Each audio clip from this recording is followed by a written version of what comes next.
Madame, Monsieur, bonsoir. L'équipe nationale reprend du service avec le tournoi de Doha qui débutera à la fin de la semaine. Les joueurs locaux ont quitté aujourd'hui Alger. Les joueurs évoluant à l'étranger, c'est à partir de demain.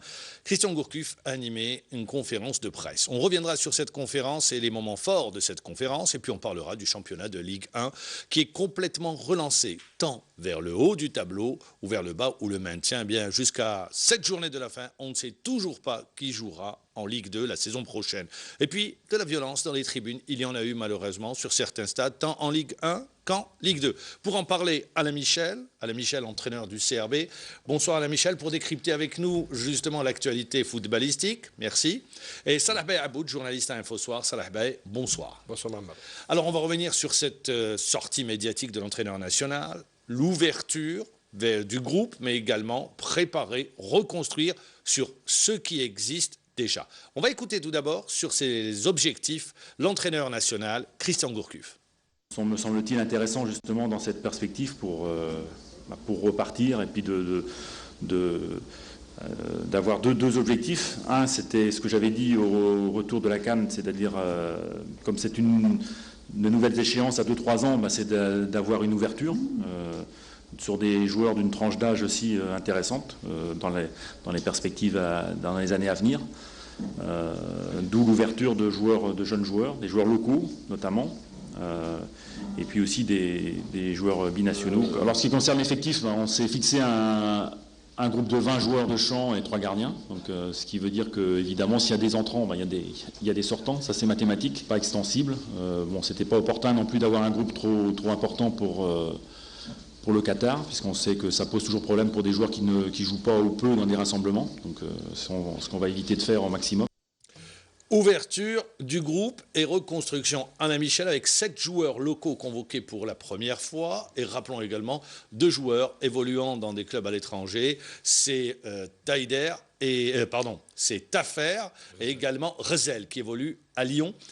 Il y a nécessité d'ouvrir le groupe puisqu'il n'y a pas aujourd'hui de compétition sur au moins déjà une année et demie. Ouais, il n'y a pas d'objectif à très court terme, donc on peut ouvrir, et puis les adversaires ne sont pas non plus champions du monde, c'est pas l'Allemagne, quoi. Donc à jouer. Donc il y a possibilité d'ouvrir, il y a possibilité de donner la chance à pas mal de joueurs. Bon, parmi les locaux, ça fait quand même 3 gardiens. Je crois sur les 7 joueurs locaux, donc il y a 3 gardiens, donc il nous reste 4 joueurs de champ dans l'effectif, mais c'est naturel. Belaïli, Chenihi, Belamri et Chafaï. Oui. Il y a le chantier de l'axe central. Oui, il y a à regarder ce qui est possible, parce que il y a l'arrêt de Bouguera. Donc c'est naturel d'ouvrir ce groupe, sachant qu'il n'y a pas d'échéance importante dans l'immédiat et que l'obligation de résultat est toujours là. Mais bon, les adversaires, c'est Oman et puis l'autre, le Qatar. Le Qatar. Bon. Entraîné par Jamel Belmadi. Oui. Paul Le Guen pour Oman. Voilà. Bon. Alors, justement, certains hier, pendant la conférence de presse, n'ont pas hésité à dire entraîneur national, mais les joueurs locaux convoqués sous la pression médiatique?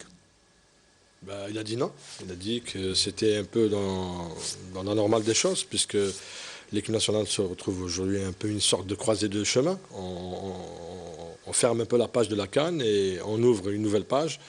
Et puis bon, c'est vrai que Gourcuff a des certitudes, mais bon, là, il est obligé quelque part d'ouvrir, comme il a dit, puis de donner la chance à de nouveaux joueurs par rapport à certains départs, à certaines mises à l'écart. En plus, il les connaît bien, les locaux. Il les connaît bien parce qu'il a l'équipe à prime. Il a fait 4 rassemblements. Il organise souvent des rassemblements avec les joueurs locaux, donc il les a vus.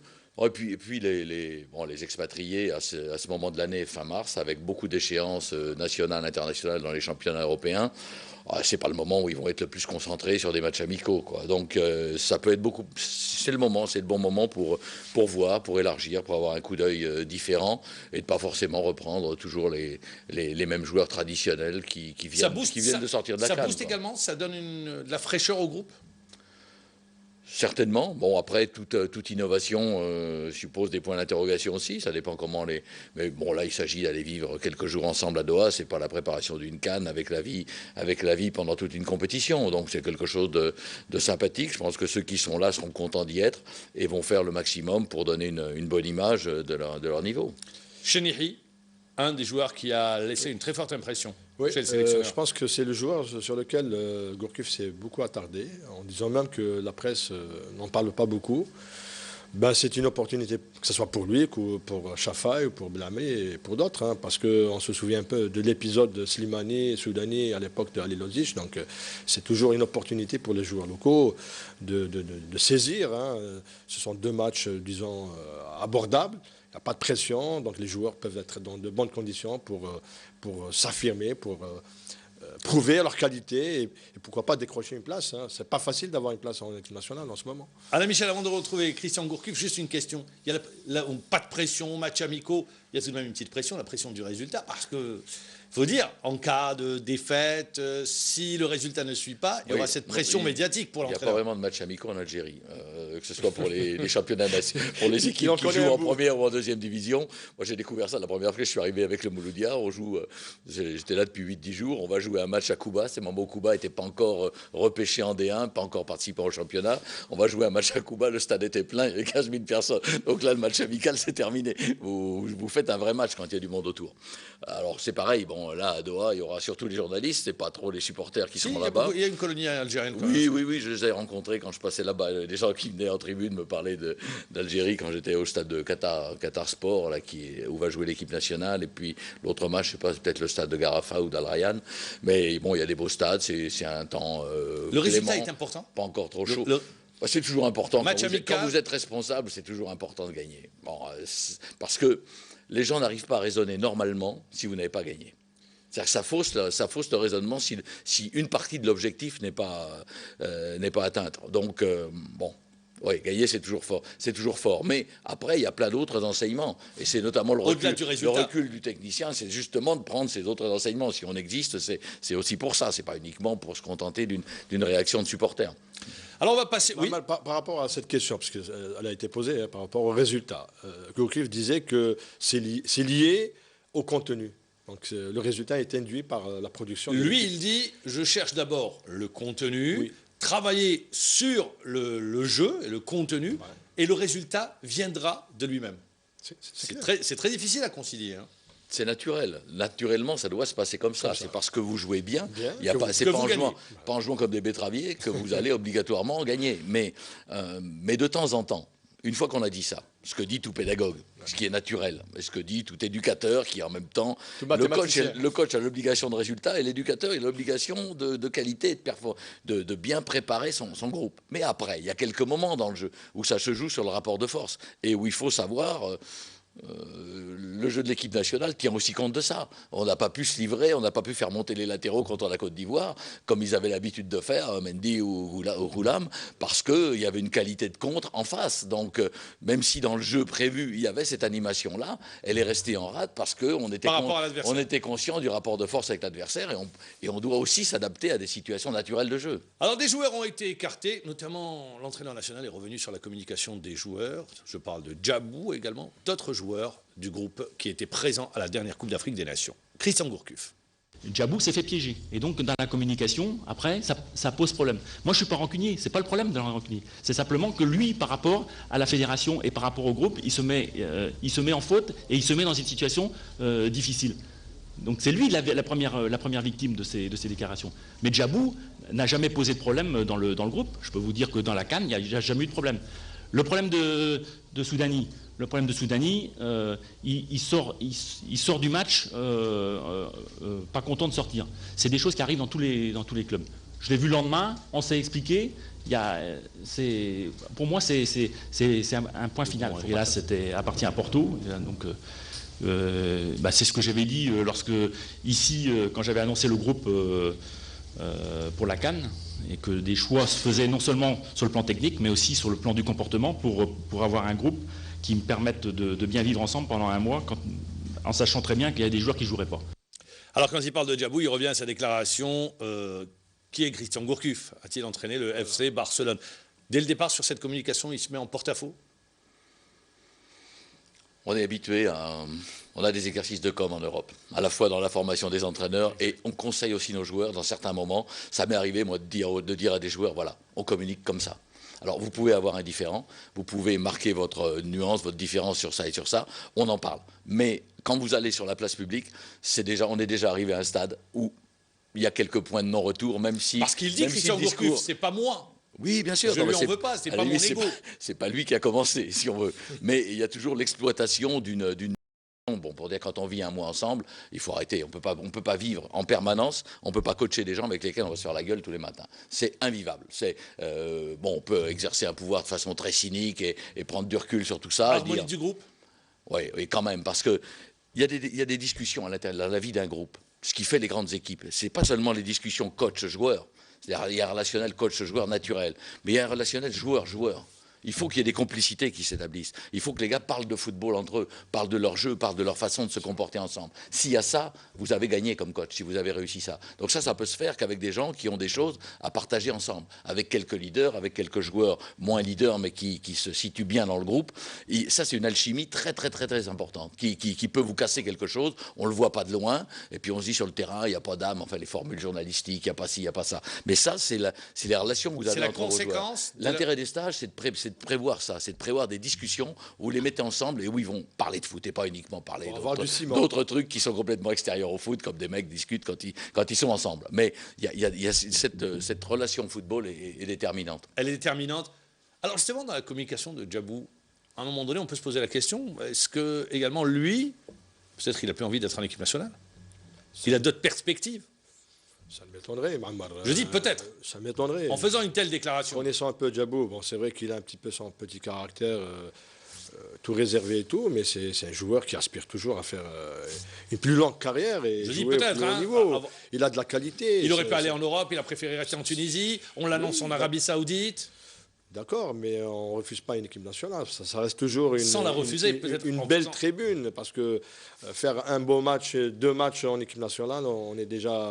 Riles Djabou s'exclut demain? Pour le moment, oui, pour le moment, parce qu'il y a la préservation de l'état d'esprit du groupe, c'est clair. Aujourd'hui, on a au moins 2 critères pour Gourcuff, le choix technique et aussi la préservation de l'état d'esprit du groupe. Parce qu'il se projette et ce n'est pas le propre ans. de Gourcuff. Tous les entraîneurs, en général, font ça. Didier Deschamps avec Nasri, etc. Pour arriver à passer avec un mauvais caractère, il faut être génial. Voilà. Il faut être indispensable. Voilà. Et là, vous avez un certain droit, parce qu'on est obligé, entre le principe et l'adaptation et le niveau de votre équipe, certains joueurs, vous avez besoin d'eux. Donc vous pouvez négocier de façon très intelligente et en voyant ça avec. Maintenant, il y a des points de non-retour. C'est-à-dire qu'il y a des limites au-delà desquelles... Là, on est sur un point de non-retour. Presque. Tu commences à dire, il y a combien de coachs qui ont entraîné le Barça? Bon, il y en a combien? Combien ont entraîné le Barça? Pas beaucoup. Cruyff, Guardiola, Van Gaal, bon, ça fait pas tellement. Mais... Donc, c'est provocateur. Donc, le coach et la fédération, c'est-à-dire ils tapent les deux en même temps. Donc, bon, quand on arrive là, soit c'est un mauvais conseil. Il y a deux choses qui sont négatives. C'est quand on est un peu vexant sur certaines choses et quand on met en cause des copains. Du style de dire, ah bah oui, mais moi, avec tous ceux qui ont été pris là, j'aurais largement ma place. Donc ça, c'est gênant, parce que ça dévalue le reste. De dire après, je suis déçu, je pense que j'aurais autant ma place et autant le droit de jouer que celui-là ou celui-là, ça, c'est normal et naturel. Ça passe mieux. C'est la nature des choses. Mais il y a des petits paramètres en plus qui peuvent condamner. Moi, par contre, je retiens une nuance de Gourcuff quand il dit il s'est fait piéger. C'est-à-dire qu'il lui donne des circonstances atténuantes. Ça veut dire que la porte n'est pas forcément complètement fermée. Un joueur a un environnement et il dépend aussi de son environnement. Et parfois, les conseillers ne sont pas toujours sages. Et il est revenu également sur les tweets en disant que c'était très adolescent. Il a cité d'ailleurs le président de Lyon, qui aime bien tweeter. Il a cité Adlan Guedioula qui devait être convoqué, mais du fait de son tweet, donc il est resté. C'est un outil moderne, madame. C'est un outil moderne, mais que bon, peut-être des fois on aime la vie en interne, que ça reste en interne. C'est pas besoin de. Je crois qu'il faut expliquer aux gens comment ça fonctionne. Voilà. Mais après, il y a, disait ma grand-mère, dans la vie, ceux qui parlent, ils ne savent pas, et ceux qui savent, ils ne parlent pas.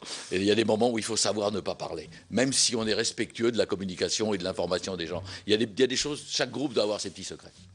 Alors, on va passer au championnat de Ligue 1. L'équipe nationale, on y reviendra à la fin de la semaine. Le championnat de Ligue 1, rien n'est fait. Tout reste à faire concernant sur les 7 dernières journées pour le titre de champion, puisqu'on voit que le MOB de Béjaïa ne profite pas de la défaite de l'entente de Sétif contre le Mouloudia d'Alger, 1-0. Vous avez accroché le MOB, le Chabeliadi de Belouizdad, 2 buts partout. On le voit également, Al-Alma est en difficulté dans le bas du tableau, le MCO qui se repositionne, la JSK qui revient. C'est vraiment l'un des championnats sur les 10 dernières années les plus serrés qu'on ait pu voir ou qu'on ait pu suivre. Oui, il n'y a pas une hiérarchie totalement établie. Beaucoup de clubs présumés importants sont en difficulté. Bon, c'est amusant, mais c'est pas forcément très sain. C'est-à-dire que pour jouer les coupes internationales, des clubs en difficulté sont amenés cette année à jouer des coupes internationales et auraient d'autres choses à faire que de jouer ces coupes. C'est ce côté un peu anarchique et un peu embêtant. Parce qu'en fait, ça veut dire aussi que beaucoup de clubs se sont adaptés à la première division. C'est-à-dire des clubs dont on pensait qu'ils auraient du mal à y tenir font de belles saisons, font de bons résultats. Chacun a ses spécificités pour faire des résultats. Et quand vous mettez les spécificités de tout le monde, ça donne personne n'est plus fort que l'autre. C'est-à-dire qu'à la limite, vous pouvez être sur le podium en ce moment et jouer la descente dans 5 matchs, et réciproquement jouer la descente et jouer le podium dans 5 matchs. C'est le cas du CRB. 33 points, tout dépendant des résultats de la semaine prochaine, le CRB peut se retrouver à la 3e place ou sinon à 3 points du leader. C'est pour vous dire que tout va très vite dans les deux sens. Je me tourne vers vous, Salah Bey, pour revenir également. On va voir des images hier sur les risques de cette fin de saison, de la violence, au stade Omar Hamadi, des accusations entre présidents. Voilà, ça c'est au stade Omar Hamadi, on va avoir tout de suite les images. Des fumigènes sur la pelouse, c'est les supporters là de l'entente de Sétif, puis après il y a eu la réplique des supporters du Mouloudia d'Alger, l'accueil, regardez après ça, échange de projectiles entre les deux galeries, ça a entraîné une suspension, un arrêt de 10 minutes, il y a eu des blessés aux dernières nouvelles, j'espère pas trop grave. Alors, cette fin de saison, on risque d'avoir de tels dérapages. Oui, Mahammar, j'ai bien peur parce que quand on voit ce genre d'image, on se repose toujours la même question sur le plan organisationnel. Comment que des supporters puissent... Je vois les supporters de Sétif, ils ne sont pas 10 000, ils sont quelques centaines. Comment expliquer que ces supporters puissent faire rentrer des fumigènes? Et de l'autre côté également, des pierres. Qu'on sait que c'est un produit interdit dans les stades, par la FIFA, par la CAF, par toutes les institutions du football. Donc ça repose la même question, également pour tout ce qui est projectile. Indépendamment sur le fait, on risque, Alain Michel, on risque d'avoir des dépassements de ce style, vu la pression. Oui, bien nécessairement. Bon, déjà, il y a eu à Médéa, lors de la rencontre à Médéa. Il y a eu des dérapages, rappelons-le également, à Béjaïa, à la fin de la rencontre JSM Béjaïa Olympique de Médéa, dans le championnat de Ligue 1. J'ai assisté le match de Béjaïa de la JSMB, j'étais au match. C'était la veille du match. On ne va pas instaurer le huis clos partout, quand même. Donc, non, puis c'est pas souhaitable le huis clos, mais c'est des déceptions. C'est-à-dire que là, c'était entre les supporters locaux, il n'y a rien à voir avec les supporters de Médéa, c'était pas une attaque frontale avec l'adversaire, c'était des règlements de compte en interne parce que le club est loin de ses objectifs, donc il y a un manque de sérénité, et tout de suite, l'équipe menait 2-0 au bout d'un quart d'heure, donc vous imaginez la pression. Moi, j'étais dans les tribunes, bon, pas loin des dirigeants, je comprends pas bien l'arabe, mais enfin, j'entendais ce qui venait d'à côté, donc c'était des règlements de compte, et après, il y a des gens téléguidés, c'est des batailles, ça se transforme en bataille en interne. On risque de vivre ça toute la fin de la saison. Il y a des risques, je dis des risques. Oh, il faut éviter d'appeler au meurtre, quoi. Il faut éviter d'appeler à dire... La responsabilité des joueurs, des dirigeants, de tous les acteurs du football. Les joueurs, la seule responsabilité qu'ils pourraient avoir, c'est d'aller chercher un peu le public en prenant à témoin le public. On m'a pas donné ci, on m'a pas fait ça. Sans ça, les joueurs, ils sont pas trop concernés par ça. Par des acteurs, dirigeants. Si ce n'est d'être approchés éventuellement par des adversaires qui pourraient essayer de leur demander quelques comportements. Merci de me tendre la perche. Accusation également entre Madouar et le président Laïb hier, avant-hier, après cette victoire de l'AS Sochleuf. Le président Laïb pointe un doigt accusateur sur le président Madouar en disant qu'il a demandé le match. Madouar nie et dit c'est pas vrai. Une nouvelle affaire. Vous savez, Mahammar, il faut vraiment s'attarder un peu pour analyser la situation du football algérien aujourd'hui. C'est très juste ce que disait tout à l'heure Alain Michel. Il y a un resserrement vers le milieu, c'est-à-dire qu'il n'y a plus de hiérarchie, etc. Et ça, c'est une des conséquences, c'est l'instabilité au niveau des clubs. Entre autres, et aussi un peu cette ambiance pourrie qui existe et qui est entretenue par les dirigeants. Je vois les joueurs sur le terrain, il ne se passe rien du tout sur la saison. Alors hier, on a vu un beau match. Par exemple, hier, Mob CRB, mais vraiment, Asmo, JSK, ça s'est très bien passé. On n'a pas eu vraiment de choses entre les joueurs pendant toute la saison. Par contre, en dehors, des choses très graves se passent. Et puis là, les accusations, elles sont très graves également. Entre Madouar العيب sur les arrangements, les soi-disant arrangements. La semaine qu'a passé Hamar et Medouar du côté de Sétif, ils ont vécu une semaine effroyable par rapport à la pression de certains supporters. Alors c'est parti d'une rumeur, comme quoi la rumeur, qui a été relayée également, peut provoquer des dégâts. Vous parliez des réseaux sociaux tout à l'heure, on peut raconter n'importe quoi. Nous, dans la semaine avant le NED, quelqu'un m'a averti que sur les réseaux sociaux, on nous avait annoncé... vous également, vous avez été accusé. On a dit, voilà, ils ont mangé avec un tel, il y a eu... C'est jamais vrai, il n'y a même pas eu le début du commencement de quoi que ce soit. On a joué un match normal. Bon, bien sûr, nos supporters étaient frustrés de ne pas pouvoir se moquer des gars du NED. Et ceux du NED également, réciproquement. Et réciproquement, mais c'était un match tout à fait naturel. Et d'ailleurs, le NED fait souvent 0-0, ils ont fait 0-0 contre l'USMA, contre nous. Il y a des valeurs établies, on n'a pas eu 50 occasions les uns et les autres. C'est le niveau, c'est notre niveau qui est en cause. C'est pas... faudrait être très fort pour combiner dans le championnat actuel. Peut-être que les 3 derniers matchs, peut-être. Mais maintenant, personne n'est sûr de son coup. Donc si vous avez 33 points, et si vous ne gagnez pas le match suivant, vous allez redécrocher et être tout près des menacés. Donc on peut pas le faire. C'est difficile. Alors après, il y a tout ce que l'on lance comme rumeur pour déstabiliser, pour faire ci, pour faire ça. Et alors là, c'est champion. Et c'est vendeur également. Ah ben c'est vendeur. Avec la presse locale, on peut s'amuser. Chaque jour, vous avez droit à ça. Moi, j'achète la presse uniquement pour ça, pour regarder le coup qui est préparé par un tel ou par un tel, et ce qui peut éventuellement déstabiliser mon groupe, ce qui m'intéresse. Ce qui est encore la conclusion avec vous. Ce qui est encore dangereux, Ammar, c'est quand des dirigeants parlent de régionalisme, quand ils disent qu'il y a des clubs du centre qui veulent aider un autre club, etc. Ça, c'est pas recevable, ni dans le fond, ni dans la forme. Ça ne fait qu'exaspérer un peu les passions. Et Dieu sait, on a vécu en début de saison le décès des Bossés. On ne voudrait pas quand même terminer la saison avec les mêmes incidents. Mais si on arrive à la fin de l'émission, ça, on a parlé justement des à côté du football, mais sur le terrain, on a assisté à une belle journée, une belle 23e journée. On assistera sûrement à une superbe 24e journée avec déjà un match qui retient l'attention, JS Kabylie, Mouloudia d'Alger. Ça sera le choc de la prochaine journée. Salah Aboud, merci d'avoir répondu à l'invitation. Alain Michel, merci. Je sais que vous avez un emploi du temps chargé. Merci d'avoir répondu à l'invitation. Et bien moi, je vous dis bonne soirée. On se retrouve demain à la même heure. Au revoir.